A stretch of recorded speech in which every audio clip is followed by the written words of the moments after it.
Hey guys, it's Holly and welcome to my first video. Today I'm going to be talking about negative thinking and how to break free from it. For those of you who know me, I'm usually a pretty happy, peppy person who's smiling. I'll say hi and usually just really happy. For those of you who know me from my past, know that that hasn't always been true. I was pretty angry and mean and critical of not just myself, but to other people, and for that I apologize. But I want to talk to you guys about how you can make a difference for yourself and to be free from those negative thought patterns and what I've seen that's worked for me. First, I want to talk about negative thinking in general. The way that I was talking to someone about it today, actually, which inspired me to make this video, is that they're struggling with negative thinking. They think they just can't, or they'll think of positive things and the negative just starts to outweigh them, or they can't see them. And what came to mind is I thought of a hamster running on a hamster wheel. So you have our little hamster moving his little feet, running. He's running on the wheel and spinning and it's spinning and it's spinning. And that wheel is gaining momentum. And that's your negative thought process. You'll get a negative thought and it'll just feed in. It's adding momentum. It's adding to it. Now, you want to change. You would say, I don't like this. I don't like the way that this is going. So I want to go the other way. I want to reverse the wheel. Now, it isn't easy. Think of that little hamster. He's running this one direction. The wheel, which you're trying to reverse, is going this way. And to slow it down even is going to take some energy. So it's going to take time and energy to slow that wheel down, bring it to a halt, and then start to go the other way. And then the hamster's got to keep running and gain momentum in that other new direction.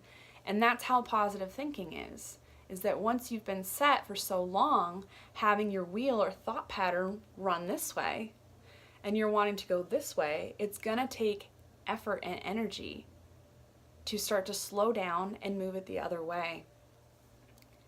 And just because I mentioned effort and energy doesn't mean that it's going to be exhausting and tiresome. It's something that just takes effort and that you can do it. So I want to talk to you about 4 tips of that help and that you can implement into your life to start seeing change. The first one I want to talk about is gratitude. I know a lot of people talk about gratitude, and it is very important. It's important to focus on what's going right, what is good in your life. For me, sometimes when it's hard to think of anything going good, you're struggling with, oh, I messed up this, or I said that, or this is going on, and you seem clouded. One of the things you can do is take a deep breath first and really think about what's going right. Even the simple things, such as I have electricity and a phone for me to even record this video. I have clean running water that I can drink if I need to or want to, and it's not going to make me sick. That's a tremendous blessing that a lot of people in the world don't have.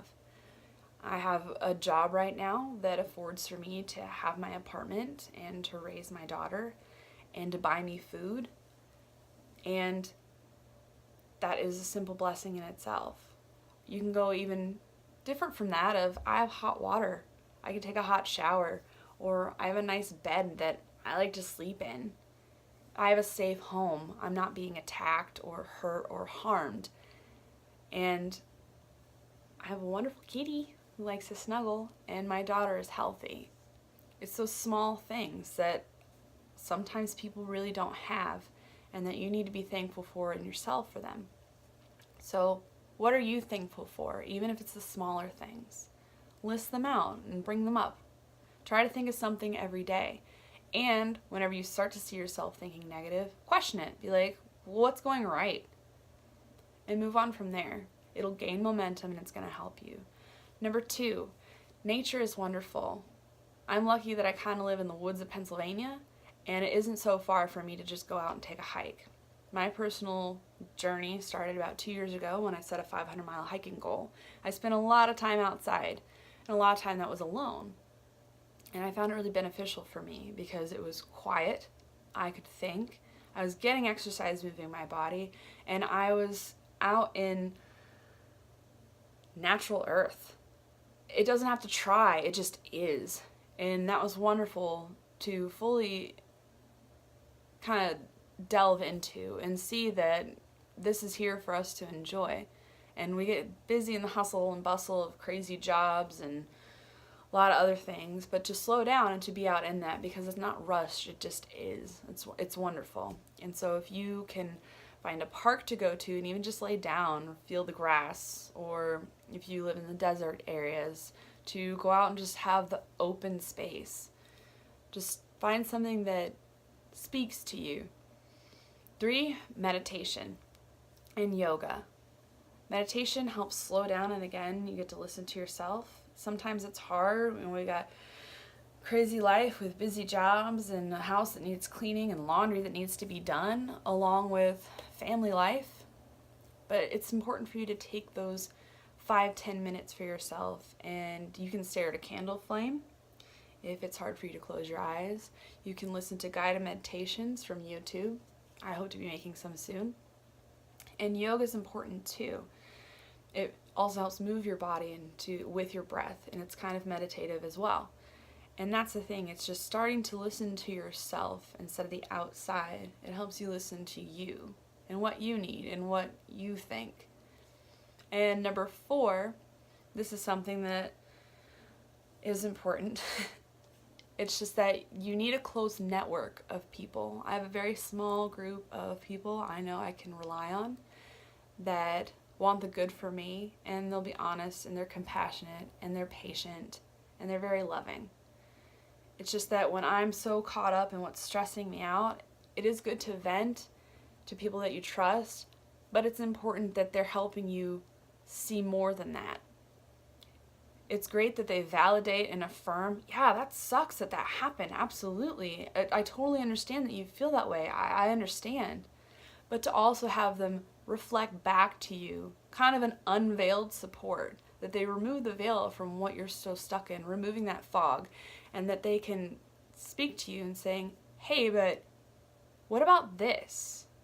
I know you're focused on this right now, but what else is going on? What's going right? And that goes back to, again, that gratitude or that thankfulness of not only do you have people that care about you, but also can help you when you're struggling. And so I hope that this has helped, at least some of you, to start to thinking on what you can do to move forward in your positive thinking journey. And again, it's going to take effort and a little bit of time to start to slow down that wheel and to change the momentum in the other way. But I know you can do it. I did it myself. And if you have any questions, feel free to message me or put comments below. Thanks, and thanks for watching my first video.